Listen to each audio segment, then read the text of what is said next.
My name is Brooke Thompson, and for the first 25 years of my life, I was the family member who was always too simple to understand. I have Down syndrome, and in my family's eyes, that meant I was permanently excluded from anything they considered real life. While my older brother Brad pursued his law degree and my sister Ashley climbed the corporate ladder in marketing, I was treated like a permanent child who needed protection from the complexities of the adult world. Growing up in our suburban Denver home with its perfectly manicured lawn and white picket fence, I learned early that there were two types of conversations in the Thompson household: the ones I was allowed to hear and the important ones that happened when I was sent to my room. "Brooke, honey, why don't you go watch your shows while we talk?" my mother Susan would say whenever serious topics came up. Her voice was always gentle, but there was an unmistakable finality to it. The message was clear. This conversation wasn't for me. My father Richard was more direct. "Brooke is too simple for these kinds of problems," he would tell relatives who visited. "Better not to involve her. She wouldn't understand anyway. Too simple." Those two words followed me everywhere, like a shadow I couldn't escape. When I was 16, Brad got arrested for drunk driving. I heard my parents whispering frantically in the kitchen at midnight, their voices tight with worry and anger. I crept to the top of the stairs, listening as they discussed lawyers, consequences, and how this might affect his college applications. The next morning at breakfast, I asked, "Is Brad okay?" "I heard you talking last night," my parents exchanged. That look, the one I had seen thousands of times. The look that said, "How much does she understand? How much should we tell her?" "Everything's fine, sweetheart," my mother said, her smile too bright. "Brad just had a little trouble, but it's all taken care of. Nothing for you to worry about." But I did worry. I worried about Brad, about the stress lines that had appeared around my father's eyes, about the way my mother's hands shook slightly as she poured her coffee. I could see that our family was hurting, but I wasn't allowed to help carry that burden. When Ashley started having problems with her boyfriend and college problems that involved him stealing money from her bank account, the same pattern repeated. Hushed phone calls, closed-door meetings, and me being gently but firmly excluded from any discussion about solutions. "Brooke, why don't you help me fold laundry while your father and Ashley talk?" my mother would suggest, steering me away from conversations that might have benefited from my perspective. The thing is, I did understand. I understood more than they gave me credit for. I could see the patterns they missed, the emotions they tried to hide, the simple solutions they overlooked because they were too caught up in the complexity of their own drama. When Brad's marriage started falling apart 3 years later, I watched him become increasingly angry and bitter. I could see that he was hurting, that his aggressive behavior was really fear and sadness turned outward. But when I tried to talk to him about it, he just patted my head like I was a child. "Thanks, Brooke, but this is grown-up stuff. You wouldn't understand grown-up stuff." As if having Down syndrome meant I had never experienced heartbreak, disappointment, or the desire to help someone I loved. The final straw came during a family crisis meeting when I was 24. Ashley had discovered that her husband was having an affair, Brad was going through his own messy divorce, and my parents were struggling with their own marital problems. The whole family was falling apart, and they gathered in our living room. To try to figure out what to do, I walked into the room and sat down, ready to listen and maybe offer some perspective. But before I could even settle into my chair, my father stood up. "Brooke, this is a private family discussion. Why don't you go to your room and we'll call you when we're done?" "But I am family," I said quietly. "And maybe I could help, sweetheart," my mother said, her voice dripping with that familiar condescension. "This is very complicated. There are legal issues, financial problems, things that are just too difficult to explain." "You could try explaining," I suggested. "I might understand more than you think." Brad laughed, but there was no humor in it. "Brooke, we're dealing with divorce lawyers, custody battles, and adultery. This isn't like the problems you help with at your day program, my day program." as if the work I did there helping other people with disabilities navigate their own family conflicts was somehow less real than their problems. That night, lying in my bed and listening to my family argue downstairs, I made a decision that would change everything. I was tired of being treated like I was invisible, like my thoughts and feelings didn't matter just because my brain worked differently than theirs. I was going to prove that I was capable of understanding complicated things. I was going to show them that sometimes the person they considered too simple might actually see solutions that they, in all their complexity, had missed. I just had no idea how dramatically that decision would transform not only my life, but eventually theirs as well. The next morning, I started researching programs for people with disabilities who wanted to live independently. It was time for Brooke Thompson to stop being the family member who was protected from real life and start being the person who could actually help fix it. 2 months after that family meeting where I was dismissed like a child, I was sitting on a Greyhound bus heading west to Seattle, watching the Colorado mountains disappear in the rearview mirror. My parents thought I was making the biggest mistake of my life. I knew I was making the first real decision of my life.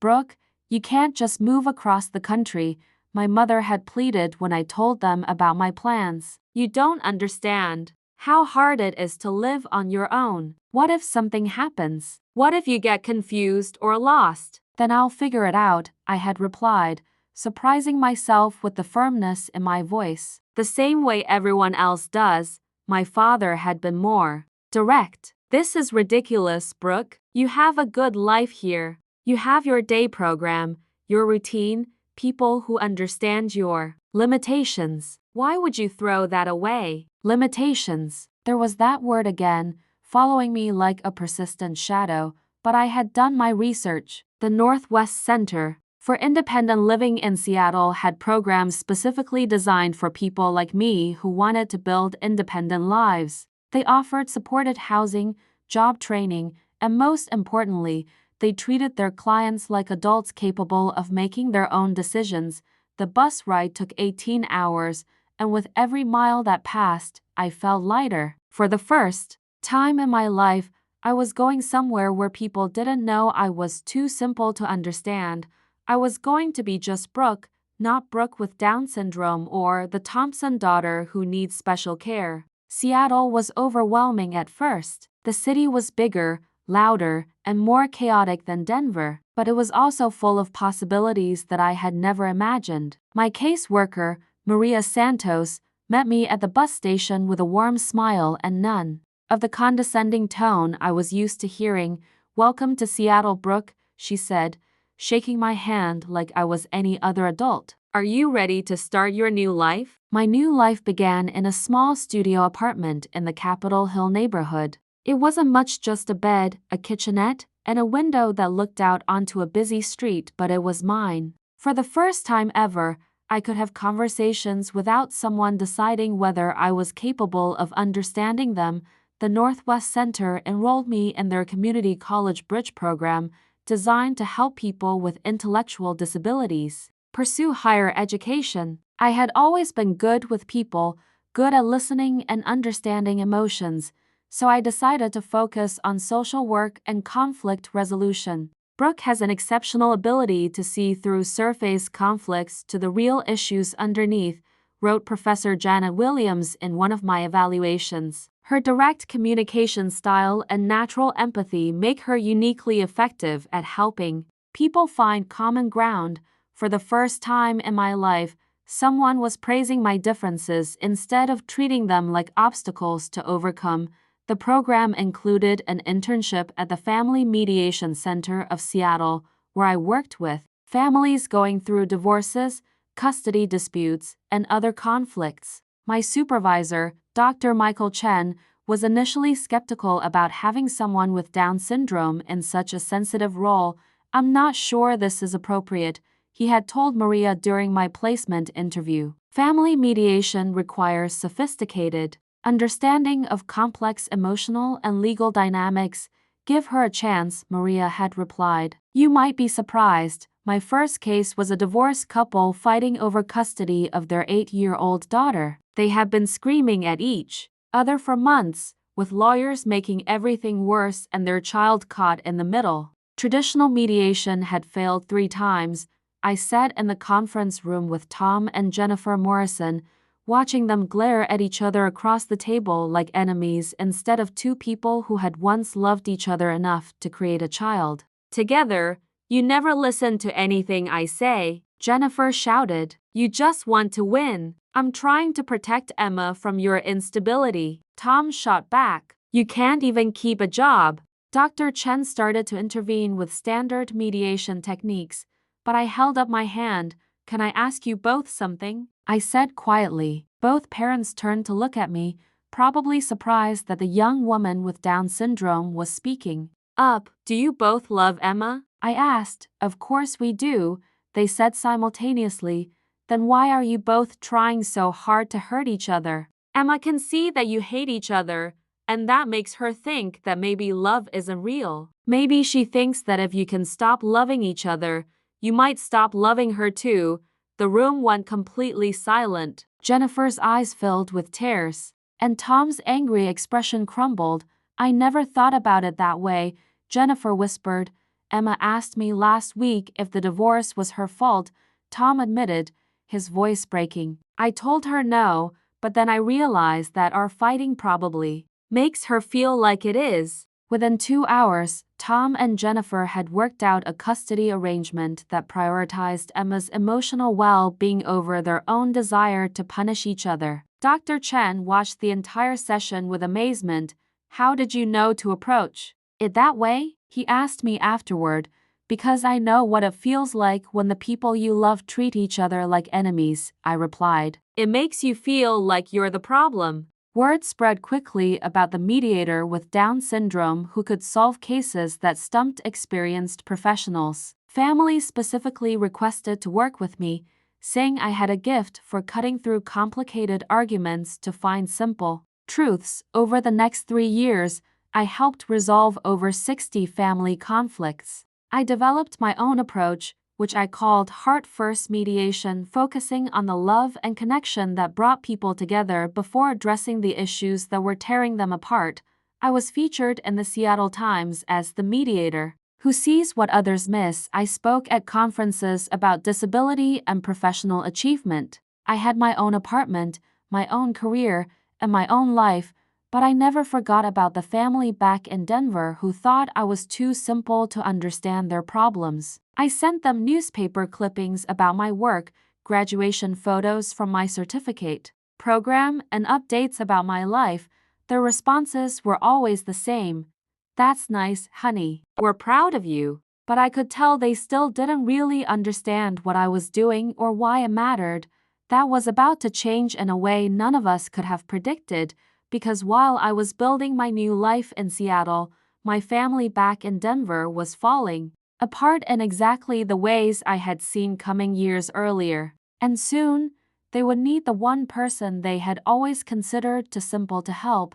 The call came on a rainy Thursday evening in November, 5 years after I had left Denver. I was in my apartment reviewing case files for the next day's mediation sessions when my phone rang. The caller ID showed Mom, and for a moment, I hesitated. Our conversations had become infrequent and superficial over the years, polite updates about weather and work, carefully avoiding any mention of the real issues I knew were brewing in the Thompson family.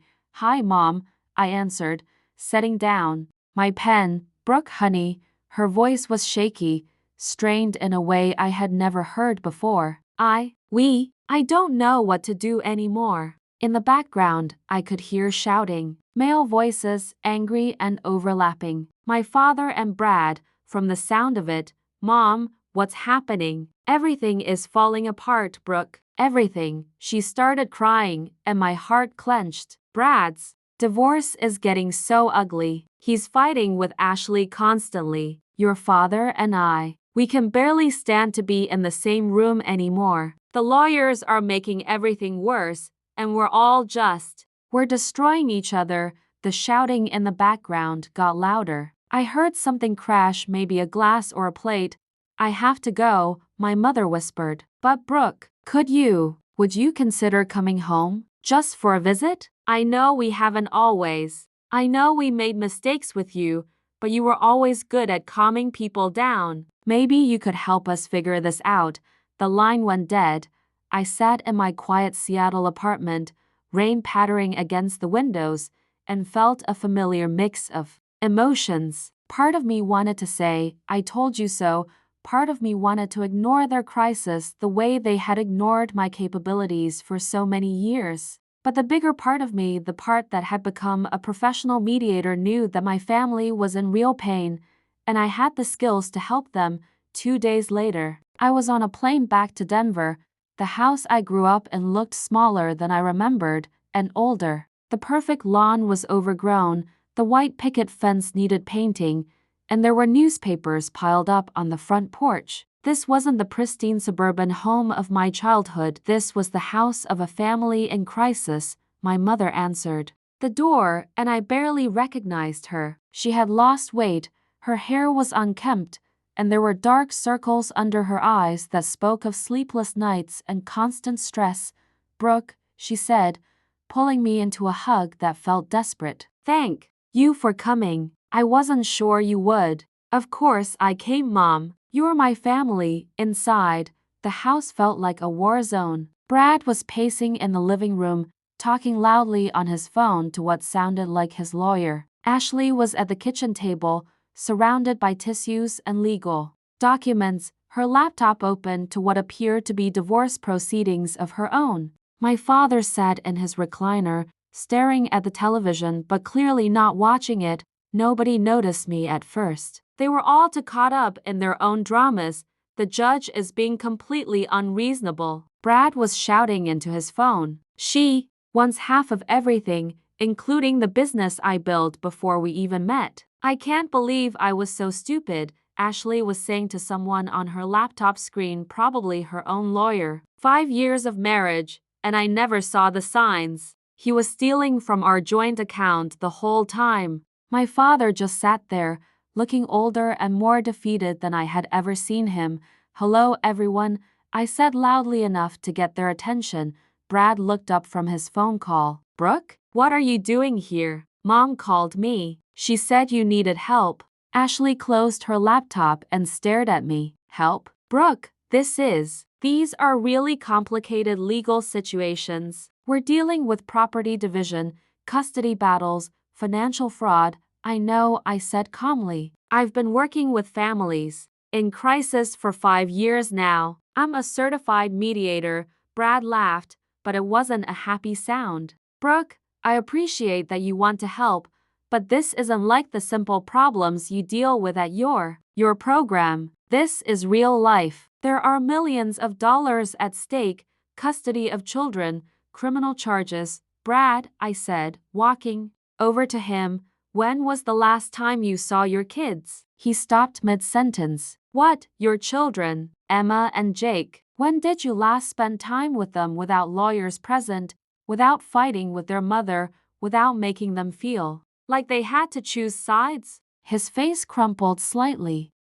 It's been, the lawyers said. The lawyers are making money off your anger, I said gently. But your kids are paying the real price. They're watching their father become someone they don't recognize. I turned to Ashley. And you, when did you last sleep through the night without waking up angry? When did you last feel like yourself instead of just a victim of someone else's betrayal? Ashley's eyes filled with tears. I can't remember. And Dad, I said, walking over to my father's chair, when did you and Mom last have a conversation that wasn't about everyone else's problems? When did you last feel like partners instead of just two people trying to manage a crisis? My father looked up at me with surprise, as if he was seeing me clearly for the first time in years. How did you? He started to ask. Because I've been watching this family fall apart for years, I said. And I've been learning how to put families back together. The difference is, now I know how to do something about it. The room went quiet except for the sound of my mother crying softly in the doorway. You all think your problems are too complicated for me to understand, I continued. But here's what I see. Brad, you're not really fighting about money. You're fighting because you're scared that your ex-wife will turn your children against you. Ashley, you're not really angry about the financial betrayal. You're angry because someone you trusted made you feel stupid. And Mom and Dad, you're not really having marriage problems. You're exhausted from trying to fix everyone else's life while ignoring your own relationship.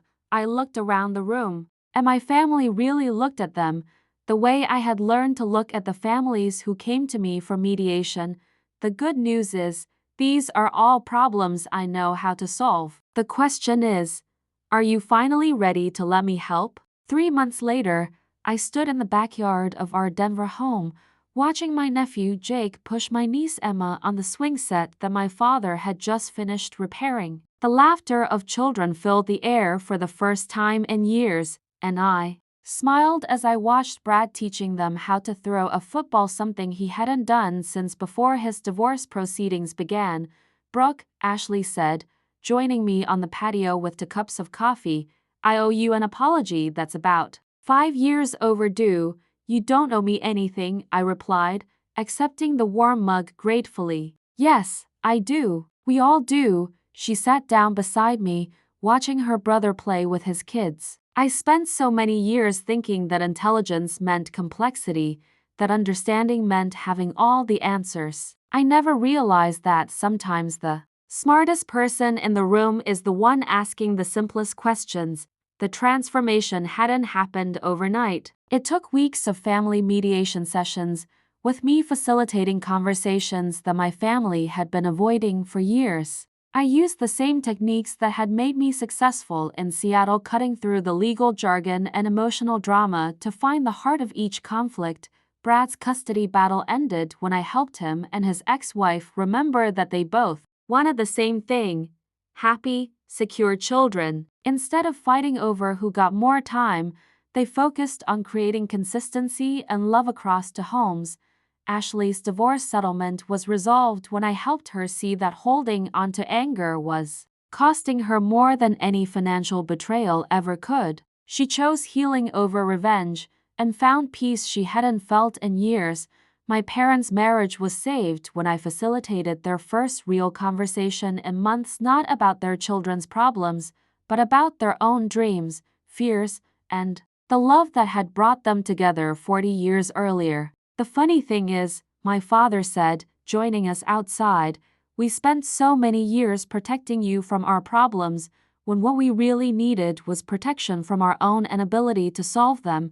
My mother appeared in the doorway, carrying a tray of sandwiches for the kids. Brooke, honey, I have something to tell you. The Denver Family Court has asked if you'd be interested in starting a mediation program here. They've heard about your work in Seattle. I looked around at my family really together for the first time in years and realized that coming home hadn't been about proving I was smart enough to solve their problems. It had been about showing them that love was never too complicated for anyone to understand. I think I'd like that, I said. After all, this is where I learned that every family is worth fighting for. Sometimes the person everyone underestimates is exactly the person everyone needs.